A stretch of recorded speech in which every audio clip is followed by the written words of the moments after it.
আমার যখন পড়তো সুকন্যা পড়তো প্রতি বছর জানুয়ারি মাসে পিকনিকে নিয়ে যেত। আমার ছেলেদেরও তো বেড়াতে নিয়ে যায়, আমার ছেলে যায় না। ভালো মাংস যায় না। করে নিয়ে যায় এখান থেকে, বুঝলি? এই দেখো আম গাছের ছাল জাম গাছে লাগে না, লাগে লাগে না। না।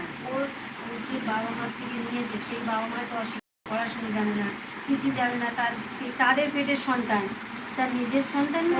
ব্যতিক্রম হয়, ব্যতিক্রম হয় হয় অনেকের। পর বাড়িতে যদি বলতে পারো তাদের বংশগত রক্তের মধ্যে আছে, পর বাড়ি কুকুরের মতো। হ্যাঁ, ওটা ওই বংশের মতন স্কুলে যাবো তো কত ছেলে পিলে অল্প বয়সে বেশি ফুট পাকা হয়ে গেলে তো পড়াশুনো হয়, বেশি বন্ধু বান্ধব হয়ে গেছে। আর ফোন বাদ যেসব ছেলেপিলে হয়ে যায়, আমার ছেলে যেরকম ফোন নেই, কিচ্ছু নেই, ও ফোনের নেশা নেই,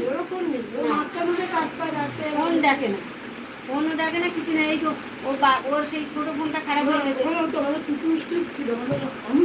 হ্যাঁ, বাবাটা একটু নরম তো, বাবা নরম আর একটু আদর দিয়ে না। হ্যাঁ